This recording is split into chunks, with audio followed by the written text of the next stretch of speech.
Many people claim that with the US president not attending the G20, it makes it less credible. And this is all because of Ramaphosa and his poor planning, poor leadership, and poor governance has spilled from the ANC in South Africa into G20. And many can't wait for Ramaphosa's term to end and for the USA to take over, as he will be handing over to President Donald Trump next year.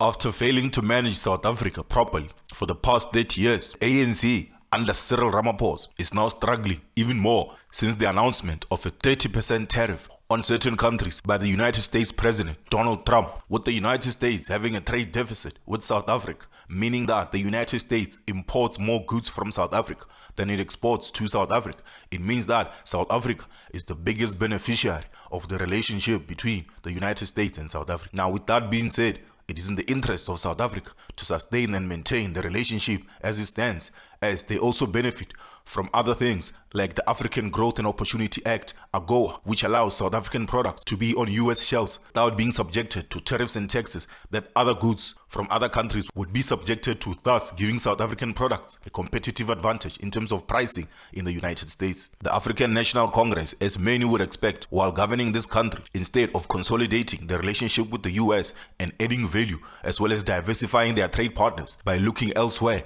at other markets, comrades instead lounged and enjoyed the billions and billions of rands that they generated from the US surplus and are now scrambling after Donald Trump announced that he will not be signing any deal offered. Remember, a few years ago, when many people accused the United States of dumping poultry in South Africa because the so-called brown chicken was not wanted by US consumers, South Africa doubled the US tariff from 30 to 60% in order to make them more expensive so that local products can compete with the so-called dumped poultry. After extending the same tariff in 2024, the US is now sick and tired of being abused by the ANC like many South Africans, and is now fighting back by telling South Africa that they will have to review their entire trade package, including the African Growth and Opportunity Act, which benefits South Africa. With subpar politicians and negotiators like Park Stahl and Roland Lamolle, who have never run any multi-million or multi-billion company and have no experience and recognized skills in the art of negotiation and managing deals and operations that constitute billions and billions of rands,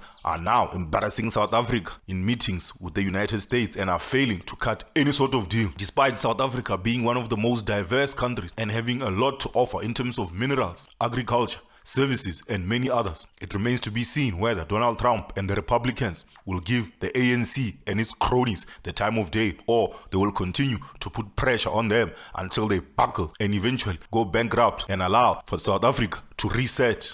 With Ramaphosa's G20 presidency in 2025 already marred by controversy and doubt because he chose a theme that showed no sense of urgency and sense of awareness about the state of affairs in the world, with the wars going on in Ukraine and Russia, as well as the Israel-Gaza conflict, as well as the newly minted Iran conflict. Many people would think that peace or stability, as well as other issues like migration and inflation, would be top of the agenda. However, Ramaphosa chose inclusivity and sustainability, a theme that is long gone, especially since the departure of Joe Biden and the Democrats from office. This lax outlook and response by Ramaphosa during his G20 presidency has prompted US President Donald Trump to not bother taking the 18-hour flight from USA to South Africa, and instead will send his young, vibrant Vice President J.D. Vance, who is not a fan of Ramaphosa and the ANC. Despite calling the DA's John Steenhuisen for help with dealing with the USA, Park Stahl and Lamolle have fell flat on their face